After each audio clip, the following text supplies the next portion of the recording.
ourselves that, but we need to be striving for holiness.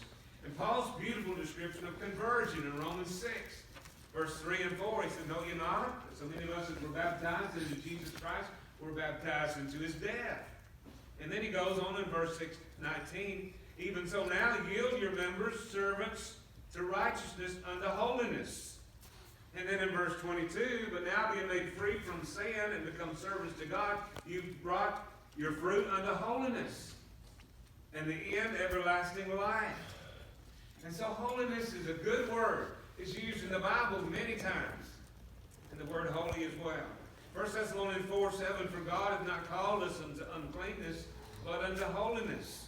1 Timothy 2 and 15, women in this verse are to continue in faith, charity, and holiness. And so ladies especially, Hebrews 12 and 14 tells us very plainly, "Follow peace with all men and holiness, without which no man shall see the Lord." You want to see the Lord, right? That's why we're here. We want to see the Lord and be with the Lord someday. We've got to have peace and holiness in order for that to take place. We've got to follow after these things. And so, brethren, let's pray and strive for more holiness in our lives. Being in the world but not of the world. Being separate for the Lord's service. And then more striving. More strivings within. Striving for what? Well, what are you striving for? Now, that'll be a good question. There's a good striving and a bad striving, even in the Bible. For example, 2 Timothy 2 and 24, "A servant of the Lord must not strive." Must not strive. "But be gentle unto all men, apt to teach and patient." Striving, that kind of striving, is fussing and fighting and arguing. That's not good striving, is it? No, we want to limit ourselves on that.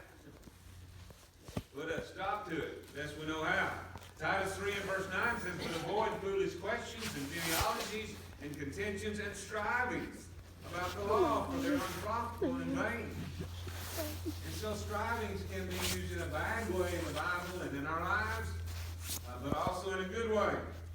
Let's get to that. Luke 13 and 24, "Strive to enter in at the straight gate." Strive for that. Work for that. Another one is Romans 15 and verse 30, "Strive together with me in your prayers." Strive together. Work together with me. Philippians 1 verse 27, "With one mind striving together for the faith of the gospel." And so the church here, Jefferson Pike, is to be striving together, not striving against one another. No, no, no. But striving together with the gospel. And so more strivings within.